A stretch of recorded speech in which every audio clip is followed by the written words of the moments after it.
Good news! Central Americano MBBS just 34 lakhs. Columbus Central University.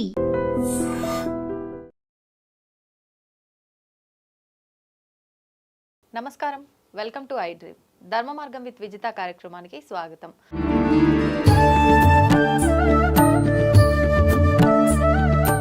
ప్రస్తుతం మనతో పాటు ఉన్నారు విశ్వ నియమాల ప్రచారకురాలు, ప్రముఖ ఆధ్యాత్మికవేత్త డాక్టర్ లక్కరాజు నిర్మలమ్మ గారు. ఇప్పుడు అమ్మతో మాట్లాడదాం.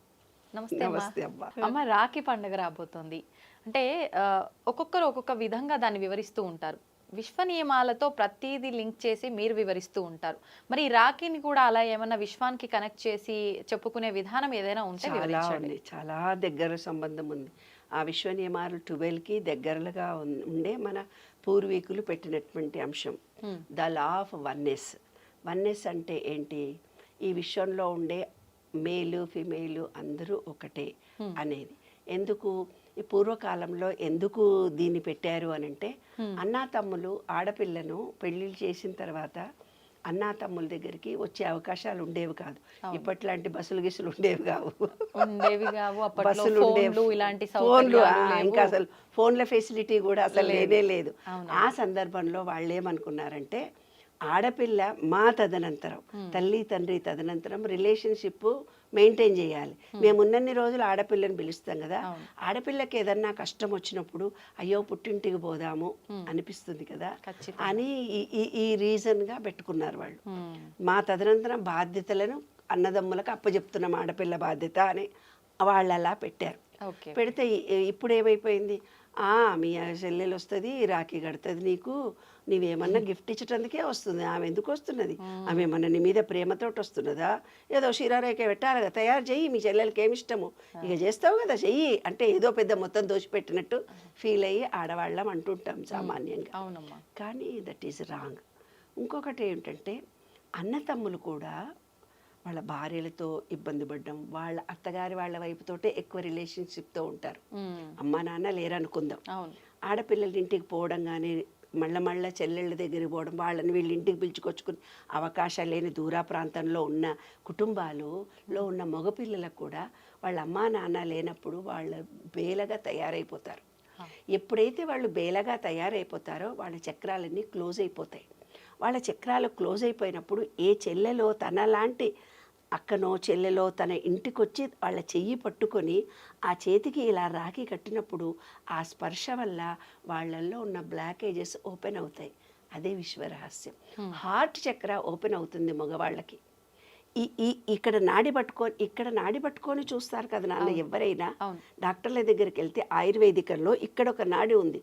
ఈ నాడి అనేది మన హార్ట్ చక్రకు మణిపూరక చక్రానికి లింక్ కలిగి ఉన్నది. ఎప్పుడైతే ఒక ఆడపిల్ల వచ్చి ఇట్లా చెయ్యి పట్టుకొని తన రక్త సంబంధీకులైనటువంటి వాళ్ళు ఆత్మీయులు ఎవరో వచ్చి ఇలా చెయ్యి పట్టుకొని ఇక్కడ రాఖీ కట్టినప్పుడు ఈ చక్రాల్లో బ్లాకేజెస్ ఓపెన్ అవుతాయి. కాబట్టి ప్రతి మగపిల్లగాడికి నేను చెప్తున్నది అదే, ఆ రాఖీ కట్టడం మూలంగా తనకి తాను రక్షణ కలిగించుకుంటాడు పురుషుడు. అప్పటి కాలంలో పూర్వకాలంలో యుద్ధాలు చేసేవాళ్ళు. యుద్ధాలు చేయడానికి తను అన్నలను ప్రేరేపించడానికి, అంటే ఒక సంకల్ప బలాన్ని వాళ్ళల్లో పెంచడానికి, ఒక ధైర్యాన్ని వాళ్ళల్లో పెంచడానికి, ఒక రిలేషన్షిప్ వాళ్ళల్లో పెంచడానికి ఈ రాఖీ పండుగ అనేది పెట్టారు. ఒక ఆధ్యాత్మిక రహస్యం ఉంది ఇందులో, లేకుంటే ఉట్టిగానే ఇంత పెద్ద గొప్ప పండుగగా ఇది ఉండదు. తర్వాత స్వీట్స్ పంచుకొని రిలేషన్షిప్ అందరూ కలిసి ఉండడం అనేది, అందరితో సంబంధాలు మెరుగుపరుచుకోవడం, కుటుంబ వ్యవస్థ అనేది బలిష్టం చేయడం గురించి. ఏమ్మా ఒక అనుకుందాం, ఒక అన్న తమ్ములు ఇద్దరే ఉన్నారు, వాళ్ళకి చెల్లెళ్ళు ఎవరు లేరు, ఎవరో వాళ్ళ ఫ్రెండ్ లాంటిది అన్నయ్య అంటూ వస్తుంది, చెల్లి అని వస్తుంది, వాళ్ళ కుటుంబ సభ్యులతో వీళ్ళ దగ్గరకు వస్తారు, రాఖీ కట్టుకుంటారు, ఆ రోజు మంచిగా ఎంజాయ్ చేస్తారు. అలాగే వివిధ దేశాల్లో కూడా ఉంది ఇది. జపాన్లో కూడా రక్షాబంధన్ అనే చేస్తారు వాళ్ళు, రక్షాబంధన్ చేస్తారు. యూఎస్లో వాళ్ళు ఏం చేస్తారు, ఫ్రెండ్షిప్ బ్యాండ్ అని కట్టుకుంటారు. ఆ రోజున ఫ్రెండ్షిప్ బ్యాండ్ అని జూలై ఎండింగ్లోనే వచ్చేది వాళ్ళ ఫ్రెండ్షిప్ బ్యాండ్. అంటే ఏంది, నీవు నాకు ఫ్రెండ్ అని ఫ్రెండ్షిప్ బ్యాండ్ కట్టుకుంటారు, లేదంటే ఒక తాడు లాంటిది కట్టుకుంటారు. మనం చూస్తున్నాం హైదరాబాద్లో కూడా ఆ ట్రెడిషన్ కూడా తయారైపోయింది. అట్లా ఫ్రెండ్షిప్ బ్యాండ్. తర్వాత ఏంటంటే ఈ రాఖీ పౌర్ణిమ రోజున జంజాల పూర్ణిమ అంటారు. జంజం వేసుకునే వాళ్ళు ఆ రోజు జంజాలు మార్చుకుంటారు. రక్షాబంధన్ అంటే తనకు రక్షణ, తన కుటుంబానికి రక్షణ, ఈ దేశానికి రక్షణగా నేను ఉంటాను అని ఒక కుటుంబము, సంఘము, సమాజము, దేశం అన్నిటికీ ఒకదానికొకటి లింక్ ఉంది తల్లి. ఏవైనా మన దగ్గర వచ్చిన పండుగలు ఇవాళ వచ్చినాయి, ఈ పండుగల ద్వారా ఇంత గొప్ప విషయం వెళ్తుంది అని అంటే ఒకళ్ళకొకళ్ళ రిలేషన్షిప్. ఏదైతే ఒక చెల్లి వచ్చి తనని పుట్టుకొని ఈ వైబ్రేషన్ కలిగించినప్పుడు ఆ వైబ్రేషన్ అది ఆ ఇంటి వాళ్ళందరికీ చెందుతుంది.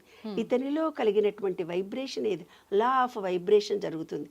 అంటే ప్రతి ఇంట్లో ఉన్న అన్నా చెల్లెళ్లతో అనుబంధం అనే వైబ్రేషను, ప్రేమ అనేది ఈ విశ్వమంతా వ్యాపించి ఉంటుంది. పౌర్ణమి రోజున ప్రతి వాళ్ళకి జ్ఞానము, ఆజ్ఞాచక్రము యాక్టివేట్ అవుతుంది పౌర్ణమి రోజున ఎవరికైనా. అయితే ఆ ఆజ్ఞాచక్రం క్లోజ్ అవుతుంది. ఒక ఆడపిల్లను, ఒక తల్లిని ఎవరైనా హింసించినప్పుడు వాళ్ళ ఆజ్ఞాచక్రము మగపిల్లలకి, అత్తలకి, కొంతమంది ఆడపిల్లని ఎవరైనా ఒక స్త్రీ అయినా సరే, పురుషుడు స్త్రీనైనా సరే హింసించి బాధ పెట్టినప్పుడు వాళ్ళకి ఆజ్ఞాచక్రం క్లోజ్ అయిపోతుంది. అంటే అది మాతృదోషం కింద వస్తుంది. ఇది మాతృదోషం కింద వచ్చినప్పుడు వాళ్ళకి ఏమవుతుందంటే బ్యాలెన్స్డ్ మైండ్ ఉండదు, స్థిమితమైన నిర్ణయాలు తీసుకోలేకపోతారు. తర్వాత వాళ్ళ ఇంట్లో ఉండే స్త్రీలు ఎవరు సుఖపడరు, పెళ్ళిళ్ళు కావు, పెళ్ళిళ్ళైనా భర్తలు హెరాస్ చేస్తారు. ఇంకోటి ఏంటి, కొంచెం మెంటల్గా కూడా మానసిక వికలాంగులయ్యే పిల్లలు కూడా వాళ్లకు పుట్టే అవకాశాలు ఉంటాయి. ఈ పౌర్ణమి రోజున ఏదైతే పౌర్ణమి రోజున ఉందో ఆ పౌర్ణమి వెలుగులలో గనక ఈ అన్నా తమ్ములు లలితా పారాయణం చేయాలి అంటారు, గుర్తుందా? పౌర్ణమి నాడు ప్రతి పౌర్ణమికి లలితా పారాయణము, చుక్కను చూసి లలితా పారాయణం చదువుకొని చంద్రుడి వెలుగులో అప్పుడు తింటారు. ఇదొక పద్ధతి. ఉపవాసం ఉంటారు. ఉండి ఆ లలితా పారాయణం చంద్రుడి వెలుగుల్లో చదివి ఆ చంద్రకాంతి కిరణాల వల్ల ఎనర్జీని పెంచుకొని అప్పుడు తింటారు. కాబట్టి మాతృదోషం ఉండేవాళ్ళు, మా మదర్ వైపు నుంచి నాకు రిలేషన్షిప్ బాగా లేదనేవాళ్ళు, అన్నతమ్ములు మమ్మల్ని సరిగ్గా చూడటం లేదు అనేవాళ్ళు, తర్వాత మెంటల్లీ రిటార్డెడ్ పిల్లలు ఉన్నారు, డిసేబుల్డ్ వాళ్ళు ఉన్నారు, తర్వాత పిల్లలకు పెళ్ళిళ్ళు అవటం లేదు, ఆడపిల్లలు మగపిల్లలు అంటే స్త్రీ దోషం కలిగినప్పుడు, అలా ఉన్నప్పుడు మేము చెప్తున్నది ఏమిటంటే చంద్రుడు వచ్చిన టైంలో మీరు ఆ చంద్రుడి వెలుగులు మీకు తగిలేటట్టుగా మీరు ఉండాలి. ఉండి ఏ పారాయణమో చేసుకోవాలి, చంద్రకాంతిలో కనీసం 10 నిమిషాలైనా ఉండాలి అనేది శాస్త్రం. కాబట్టి పౌర్ణమి రోజు వచ్చినటువంటి ఇది ఏదైతే రాఖీ పౌర్ణమి ఉందో హ్యాపీగా, ఆనందంగా, సంతోషంగా, ఇది రిలేషన్షిప్స్ను పెంచేది, అనుబంధాలను, ఆత్మీయతలను, ప్రేమను, రక్షణ కవచంలా ఉండేది. ఈ విశ్వమంతా వ్యాపించి ఉన్నటువంటి శక్తిని అందరము రిసీవ్ చేసుకునే రోజు.